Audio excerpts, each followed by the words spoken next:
Good morning and welcome to another episode of Let's Talk Faith. Today we're going to be talking politics with everything that is going on in America today and the politically charged environment and the heightened sensitivity of everything that is going on with the civil unrest and our presidential elections and primaries coming up and Senate primaries and House of Representatives and state elections coming on. Today, we're going to be talking politics. Today, I have the state president and state president and chapter president of Howard County of the NAACP, Mr. Willie Flowers, and also two political activists, and he works for a consultant for the affordable housing, Mr. Devin Tucker in Anne Arundel County. Welcome, fellas. I appreciate Thank you. You two being here today. We're just going to have a conversation centered around politics. And my first question today is, with all of the politically charged environment that we're living in today, how, as people of color, do we navigate through a system of where we're in today? Well, I mean, first of all, we've been here before. I don't think anything is new, and that there is a lot of the scars have been exposed and pitfalls have been exposed in every system. I mean, the police reality is one thing. We don't get caught up on that because it's not about the police alone, even though the emphasis is on the police. It is about the system of a history of systemic racism, and that's all caused by politics. I mean, I guess most of us don't get involved until we get hit in the mouth or in the pocket. And that has literally happened. People have died. So the energy is there to do something different. Now, to figure out where that places on, because this presidential election, like all elections, are important. But right now you have a history of someone who has been the antithesis of what we need as it pertains to black and brown people, period. I mean, there's no discussion about that, right? So we as black and brown people need to mobilize around those challenges and build what I think is solutions. And the solution is getting rid of this person that's in the White House. And then, you know, you'll see it play out. When in 2008, when President Barack Obama ran, there was an energy toward a positive election. We got to use that same energy now in a negative situation because we have a person who is against everything that we're about, you know. He hasn't created an outlet for all the social determinants of health, whether you talk about economic development, you talk about the Princeton Industrial Complex, you talk about education, you talk about even embracing the tradition of America and welcoming people to this country. He's taken all that and made it into a bad thing. It's what can be considered evil, and the best way to respond to evil is to be godlike in the election. Devin? I think that's well said. I mean, I echo a lot of those sentiments and that perspective. I mean, we're sitting here this afternoon, and today, we're mourning the loss of John Lewis and C.T. Vivian, two lieutenants of Dr. Martin Luther King.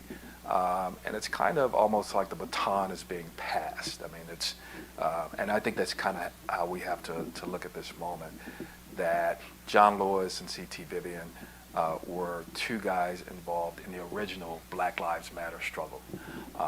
And so with everything that's going on, this is really kind of the system is flashing red, so to speak, and it's going to require everybody to mobilize in a way that they haven't done before, a little bit differently. So we're in the middle of a public health emergency. We're facing kind of this situation where we have a leader in the White House who is morally and ethically challenged. So that's a different kind of response, and we have to, again, mobilize everybody from the teens to the seniors to, again, the churches and the businesses, and that's kind of where we are. So how do we mobilize? I know both of you said this word, mobilize. Mm-hmm. How do we mobilize, or how do we get involved in the gathering of people in order to actually see what the needs are and then mobilize to those needs? So one of the things that's been very impressive about the recent protests in the aftermath of the George Floyd murder, and let's call it what it was, is that you have a lot of young people who are for the first time kind of waking up to what these issues are and what they have been. But what's really been impressive about all of this is that these have been young people from all hues, all colors, ethnicities, and they tended to skew younger when you saw the protests. So it's very important to kind of understand that, yeah, that's part of it, the protest, but how do you pivot from protest to policy? And so I think part of the mobilization after the protest is having forums like this where you give the young people an opportunity to lead, to further kind of flush out what those policy asks should be from elected officials on everything responding to social determinants of health, on politics, on the economy, that kind of thing. So, and this goes back to kind of our opening response, which is that mobilization is really, in my mind, leadership development of next generation. You've had, again, John Lewis pass and C.T. Vivian. How do you build a bench? How do you raise up a new generation? And we have to be very intentional about that with developing leadership development programs. And part of this is encouraging young people to join organizations like the NAACP. Yes. Well, I mean, the mobilization is just going straight where the people are. And if we haven't learned anything from the people who mobilize Black Lives Matter, they ain't doing all that. Right. They ain't worried about no leadership development. They ain't worried about. They're saying meet us there, and they're making the crowd. So that level of mobilizing is itemizing, your strengths. So your strategy is for the election. If we're talking about the election, your strategy is to win 50% or more. Right. So you want to look at every dynamic who can vote for you. You got people who are 18 and over, 18 to 100. As long as you can breathe, you can vote, right? So you're trying to inspire every age group, every demographic, and every individual who can get up and vote. We got the absentee ballot. We got the mail-in ballot. You can go to the polls. You got early election. You got to, I won't say the word manipulate. You have to influence all of that, Right. so you can get that 50+%. And that's young people, that's elders, that's labor unions, that's corporate people, that's church folks, because that's the base, of the Democratic Party for now. So you want to inspire every area, get their attention, then show where, if you want to, focus on who we're getting out now. I do think it's important. We have to be deliberate and say we need to get the person in the White House now, his whole family need to leave Washington, D.C. So if that's the goal, we have to look at, you talked earlier about the voting record. If that's the goal, voting record, yes. we have to look at how that has impacted everybody down to the basic precinct. So how do you as a person, as a civilian like me, when you hear these things on TV and the radio, you hear the things, now you're starting to see the African Americans and say, well, he permanently funded HBCUs. Well, he gave them $255 million. Right. That probably will build 3 buildings at one school. Right. And that's what he's giving them a year. But nobody really understands that he also requested of Congress to take $1.9 billion away from the Pell Grant program and send it to NASA. And that's So $1.9 billion is going to hurt more HBCUs than the $255 million that he says he's going to give them. So how do we, as African Americans, when you hear this stuff, he's permanently funded And that's what this and he's done this. How do we combat that stuff, or is it? What do we do? Well, you have to be rapid in your response, and I'll pivot to the Pell Grant ain't a black thing. No, it's not. So it's not. Not only do you hit black folks, but a lot of HBCUs. I got you on that. But a lot of are black funded folks, by Pell Grants. I got you. 100%. Not just HBCUs not funded by it, the people, the families. So my point is, you're creating the scope, and you're hitting families who are in that that demographic. I was in that demographic. I would not have been able to go to school without a Pell Grant. It would have taken me 10 or 15 years to graduate. But the point I'm making is... A lot of us took that time anyway. Right. So anyway, but my point is, if you're trying to win this election, you have to expand that to show that not only black folks are impacted by the Pell Grant program, but poor whites are, poor Latinos are, immigrants are. In fact, just like the affordable health care. You take that away. All of that. You know, his base is actually reprehensible. Yeah. And not only that, we're talking from Maryland, where we have Medicaid expansion. There's not a southern state that has Medicaid expansion, and that's shameful because people are dying every day, and particularly now because of the coronavirus, because they can't afford health care. And the only outlet to poor people in healthcare is something that's a supplement from the government. They don't even have that. Wow. So, and then you got people voting for this individual. Yeah, I mean, I go back to my previous comment about being very intentional about this in a way that every issue starts on the local level. And there has to be some fundamental literacy about how these issues are impacted. So if you're talking about, police brutality, for example, that's very much a local issue. That's holding your county executive responsible, who hires the police chief. That's holding the county council member who sits on the council and approves the budget for the police department. And so on some level, you really have to be very intentional about how we educate people about this. So one of my concerns about the Black Lives Matter movement is, again, that there's a lot of emotion behind this. There's a lot of energy behind it. But if you don't pivot from protest to policy, not just on the federal level, we do have a big election coming up in November, but we also have local elections that really matter in a way that impacts your everyday life. And that's particularly true of school board elections. And again, local elections involving county council and the county executive.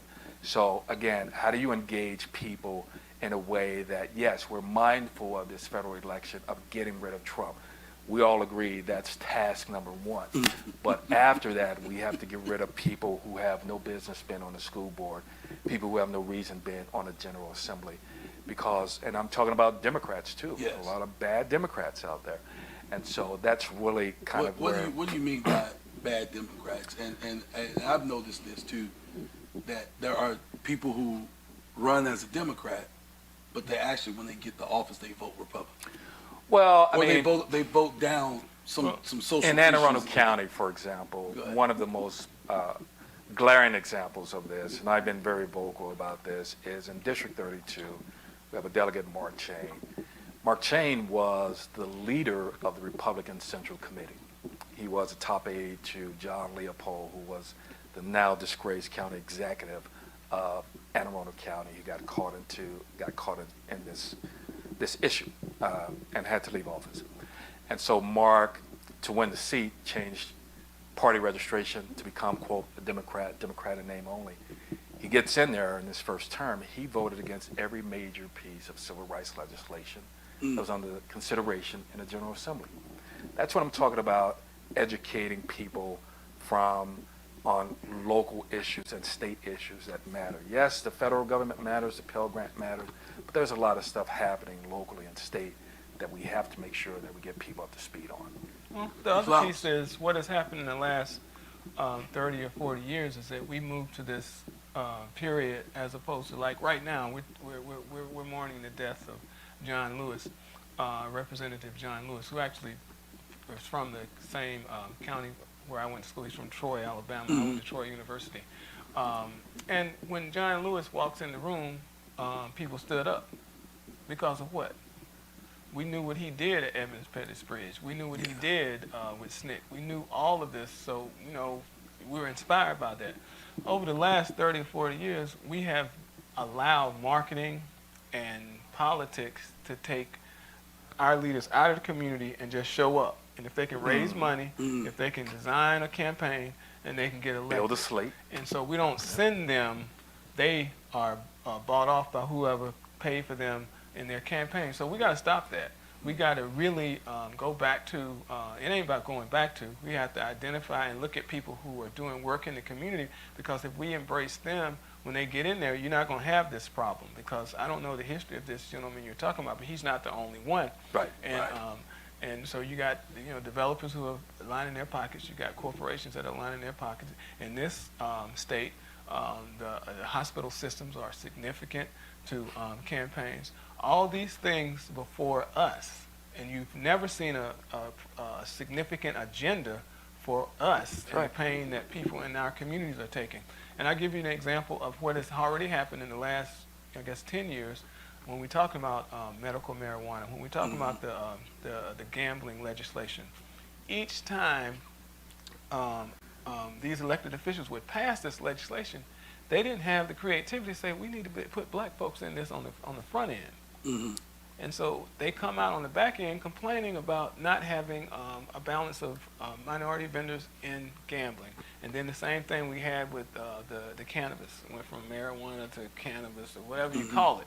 The point is, they didn't even have the, let's just say, integrity, the political will to say that, don't you think it would be good if we passed this, that we, when you, this notion about medical marijuana being about medicine, don't we want to consider the fact that we've been locking people up for the last 40 or 50 years? And now you're passing a law to say that what we locked them up for is now legal. It's not legal. Is there concern about how those families were damaged for those last 40 And that goes 40 back years? to the Clinton administration with the Yeah. 3 strikes you're out. All of that. Clinton, it wasn't just Clinton either. It Right. it was us not being involved, like I said, in the community to say that the reason people are selling drugs is because you're not educating them. I mean, Stephen King is a good writer, but if you read some of that stuff, you know that if Stephen King hadn't learned how to write and read, he would have been a serial killer, right? So my point is, if you give people the resources, and this goes back to the social determinants of health, with the most significant social determinant of health, as we have identified, being education that trickles into economic development, that trickles into having a decent house, that trickles into having a family, that trickles into buying the right food. All this is what we need on the front end. But like I said, if you don't get that, Stephen King is a serial killer. So when we start talking about this marijuana and the crime bill was set up because there was a period of time that the United States government was putting drugs into the community. And who's supposed to sell them? The person that sells them is the people who don't have the access to the jobs, don't have access to the education. So then you're going to arrest those same people? Do you understand the problem? I totally understand, Mr. Flower. Yeah, I mean, I wouldn't go. I don't know about the federal government and their role in the drug trade. I mean, there's a lot of controversy about the Iran-Contra connection, but to his point about drug use and the disparities between locking up dark bodies and other people, dark bodies receiving more severe sentences, longer sentences for the exact same drug offenses. Yes. That's what we have to be mindful of. And again, that starts on the local level when the police come to lock these guys up. It starts with, we just had an election in Anne Arundel County for judges. Starts with electing those judges. And so again, my thing is, as I talk to my kids about these tough times we're living in, it really is about, yes, we're going to get rid of Trump, but let's look at what's going on locally. Let's look at what's going on in the state. I mean, to his point about education being one of the important social determinants of health, and his point about providing the resources to make those educational opportunities happen. Well, it's hard to do that if you have a school that's under-resourced, like a Meade High School in Anne Arundel County, where you spend some time as an assistant principal. It's hard to do that when Anne Arundel County hasn't invested the requisite resources for a Meade High School. One of the biggest, quote, equity pieces to support schools like Meade and North County High School was these retention bonuses that was set up by Dr. Kevin Maxwell. And those retention bonuses to attract teachers to those schools They those call them challenge schools. those Title I schools, those challenge schools. They were designed to really provide some additional resources to attract the best talent, to make sure that teachers stay, to build their tenure, all very important inputs that are connected to academic achievement and closing the achievement gap. Well, the school board in Anne Arundel County, led by Julie Hummer, voted to eliminate those retention bonuses. And people really have to understand that that's going to have a cascading impact on the quality of education that kids receive throughout Anne Arundel County, not just at Meade High School. And again, goes back to knowing that, oh, well, she's running for school board. Yeah, you can't get rid of the biggest equity program in our county and expect us to vote for you. Oh, you're Mark Train, you're running for delegate? You can't be running for delegate asking all of these African Americans to vote for you, and you're voting against the very same civil rights legislation that's designed, that's really about restorative justice. That's really about looking at the fact that a lot of people were locked up for drug crimes, and you voted against that. So that's really something, again, that I've been preaching to my kids and a lot of young people who are really starting to organize these events. So it's really about digging deep and digging deeper into Deeper and broader. Yeah. and not just looking at the surface, because a lot of times we get to the polls and Right. these judges' names are on here. That's right. These county councilmen names are on here, and we don't even know who's on the ballot. We just pick the top one. Yeah, And so it's time out for us as a community it's time out. to be ignorant what's going to be on the ballot. Right. It's time out to stop getting, just because you get a mailer in the mail that's a slate. You don't have to vote for every person on that slate. And I think part of this is that it's going to require churches for you to hold forums like this to really walk people through the ballot, to educate them. And give, again, I go back to, this is where I get into kind of the leadership development, but giving young people the opportunity to get educated on the candidates and to hold these candidate forums to find out where the candidates stand on this stuff. And so we have to be better at the screen, right? We are all gatekeepers in our communities, so to speak. But we all have a duty and obligation to make sure that people are not voting for the wrong people, again, on the local and state level as well. And again, it's not just Trump running your communities. Right. So- Like I It's said, local and state. Go ahead, Ms. Flowers. I just really think we should go back to who's doing the work in the community, Yes. and we should build those folks up. Again, it costs a lot of money to run a campaign. So if it's the case that we're going to continue to allow outside money to influence local elections, because regardless of the election, we have a situation where a school board member who might not even, I don't think they get paid in Baltimore City. They don't get paid in Anne Arundel County either, but they're still paid. They get a stipend. I think the they stipend, get but it's a- an elected position. But that It's a political- individual is influencing significant contracts. Yes. So when you put that into focus, you should think twice about who's even running. They should be warned, like, are you ready for this? Do you understand what it means? And that's not happening. I know it's not happening. It's a popularity contest, and it's a matter of who can raise money, who can do the marketing, and get elected, and then you get the results that you get. So at some point, if we don't do that at the grassroots level of keeping them accountable, it's our fault. Yeah. That's true. And it may be that young people have to start developing and I still kind of struggle, quite frankly, with the term Black Lives Matters, but it may be that they have to develop a Black Lives Matter slate or ballot or kind of. Whatever. market, right? Again, So, all tactics are Yeah. on the. It That's right. don't matter. Right. Black Lives Matter. They got mad when you said the National Association for the Advancement of Colored Colored people, They want to right. say the advancement of all people. Right. All that don't matter. The fact is there are extreme disparities in our community. And somebody Yes. came up with the idea to mobilize people. It worked. So to your point, mobilize around that and let's win some elections. Right? That's it. And, So let me ask y'all this question: What do you think is the most important political issue at this moment, and how do we address it? It's several, man. We talk about access to capital. We talk about mass incarceration. We talk about a dysfunctional public educational system across the board, and we're talking about overwhelming and significant influence of white supremacy in all our systems. It plays out, as we know, because the police are the only agency that works 24 hours and you can film them anytime. It plays out through the police. So you got all that going on, and we're disabled by it.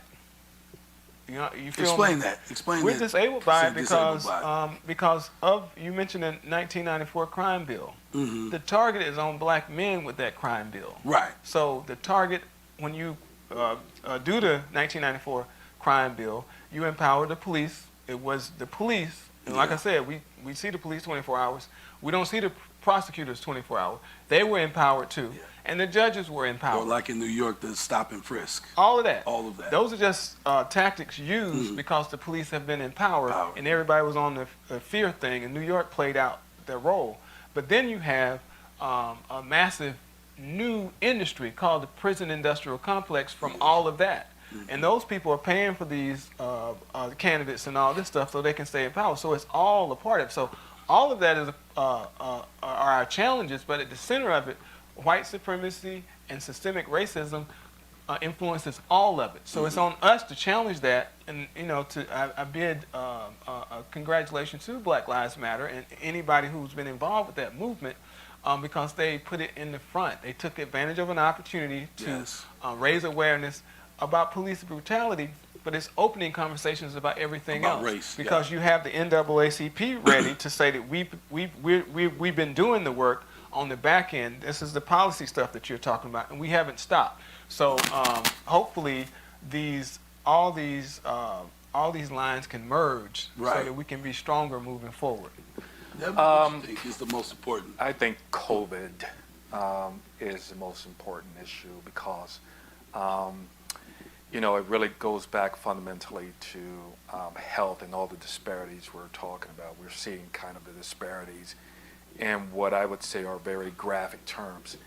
We're also seeing a lot of inequities. Well, that's what I mean. And it has basically exposed the inequities. And that's precisely what I mean. So I would say it's COVID/healthcare. So when people are attacking Obamacare or trying to roll back Obamacare, this is why we need everybody in radio land to get out and register to vote, to go to other states and volunteers and help those folks get out to vote, is because when you don't have health care, you have the chronic diseases that we are seeing that places apparently people at higher risk for, like a COVID.